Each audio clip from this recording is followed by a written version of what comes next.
Hey friend, welcome to the Self Care Isn't Selfish podcast. I'm your host, Emily Nichols. As a Whole30 certified coach, wife, busy working boy mom, and your self-care guru, I'm here to help you start putting yourself first without the guilt. Each week you'll hear motivating and practical tips on how you can create a habit of self-care through interviews with my amazing guests or quick solo episodes with me.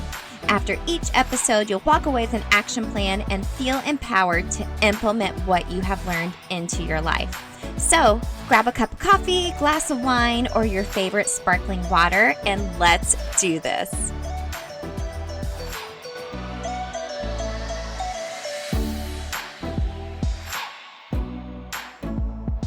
You're listening to episode 61 of the Self Care Isn't Selfish podcast. Hey, friend, I hope you are doing well. And I hope you don't mind maybe some sniffling and heavy breathing during this episode. Dexter, our puppy, is here with me laying on the floor right next to me while I'm recording this. So we'll see how this goes. I've had to hit stop quite a few times already and re-record this intro. So today's quickie is all about a documentary I just watched on Netflix called Heal, Heal. And I wanted to talk about it because when I see something like that and I feel like it's really maybe not even controversial, but really just a new way of thinking, I want to be able to share that with you. So pretty much this documentary, it's taking a holistic approach to your health, and it's talking about the power of your mind. Okay, your thoughts, beliefs, emotions, they all have an impact on your health. So throughout this documentary, they're talking about holistic health, not just your physical health, but those other ones that I just mentioned. And they have testimonials throughout the documentary and various doctors, scientific people, really smart people that have done their research. But the testimonials of the people who really took a holistic approach with their health, they were living with chronic conditions and they were healing themselves, or their symptoms were getting better by focusing on their mind, their beliefs, their spiritual well-being. And I was just blown away by some of this. And, back on episode 23, we talked about mindset a little bit more with Dr. Stacy Blumey, and she brought up Dr. Joe Dispenza, and he was on this documentary and a bunch of other really smart people, but it's really just going back to your mindset, which I feel like is a buzzword right now. And I want to explore a little bit more about how these people changed their mindset and were able to heal themselves, and how you can take that approach even just with your own self-care routine, not necessarily trying to heal yourself from a chronic condition. So one part in the documentary that really blew me away that I wanted to share with you were these folks that were in what they called, it was radical remission. They had like these very chronic diseases. Some even had cancer, and they were able to heal themselves essentially. And so one of these researchers followed around this big test group of people who did this, and the data showed that these folks were doing 9 things to improve their health, and only 2 of them were actually physical. And these were they all were doing a lot of different things, but these 9 things were the things that overlapped with each other that they were all doing. So like I said, only out of those 9, only 2 of them were actually physical. The rest are emotional, mental, and spiritual. And pretty much what they did was they activated their immune system, is what the whole game plan is for focusing on your mindset and your beliefs and spiritual health. And, they kept saying this is actually science-backed and proven. So let me share the 9 things they were doing, because regardless if you have a chronic condition or not, these are really good takeaways for you to think about when it comes to your own mindset.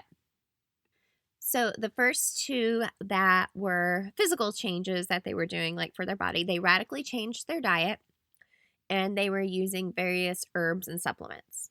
Okay, there's only 2 things physically they did to change their body. Now here's the other 7 things that they did. They were taking control of their health. They were following their intuition. They were releasing suppressed emotions. They had increasing positive emotions. They embraced social support. They deepened their spiritual connection, and they had a stronger reason for living.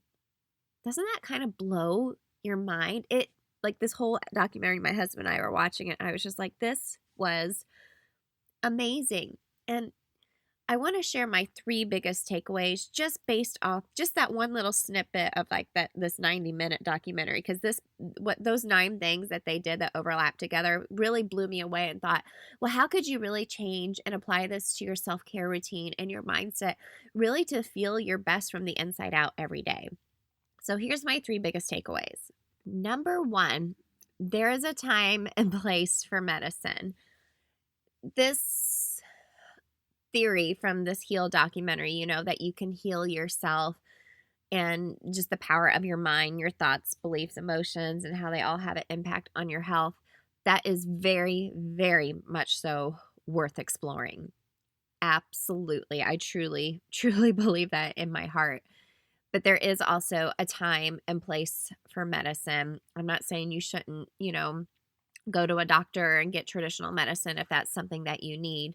But it's definitely worth exploring, pairing that, if you have to, with one of those 9 things or a few of those things that I mentioned, to activate your immune system a little bit more. And that's a lot easier than taking a pill, in my opinion. So, number 2, the underlying theme of the Heal documentary is we have more control over our health than what we believe. When you're diagnosed with something, you have to take your doctor's word for it. They are the experts. But what if you take a holistic approach and have a whole team of people looking out for not just your physical health, but your emotional, spiritual, everything, in order to give you the best shot ever at being the healthiest version of you? And number 3, mindset is such a buzzword, just like self-care. And like we talked about back in episode 23 with Dr. Stacy Bloomy, she had mentioned your routines and habits could actually be backfiring on you, because if you're doing them just to check them off on a list and not being mindful and having a why and reason behind it, then what's the point? Right? I start and end my day with gratitude. And I don't do that just to be like, yes, I wrote my gratitude journal and I thought of 3 things I was grateful for. I really reflect on those things that I'm grateful for and why. I move my body almost every single day because of the good emotions and good hormones and chemicals that run through my body afterwards. And it makes me feel stronger and more confident. Okay? Those are just a couple of examples, but really, the overarching theme is that you have more control over your health and mindset. And why get stuck in negativity? Now trust me, we all have our moments where we're there, and that's okay to let out those negative emotions or be mad or frustrated or sad. We just can't get stuck there. So I would really recommend taking a look at this documentary and thinking about how you can take a more holistic approach to your health and your mindset when it comes to your everyday living and your self-care routine. So thank you again for listening. We'll be talking about this a lot more over in my free Facebook community. There's a link in my profile if you would like to come over and join us. Last week we were talking about the benefits of moving your body, and I actually gave my free community a free workout from yours truly, and I would love for you to come join us over there and give me a follow over on Instagram. Tag me in your stories. Let me know you're listening over at Emily Nichols 22. That's all I got for now, gang. I hope you take to heart what I said today, thinking about healing your body from the inside out and really just taking a holistic approach to your health and even your self-care routine. So thanks again for listening. Lots of love to you all. And remember, self-care isn't selfish.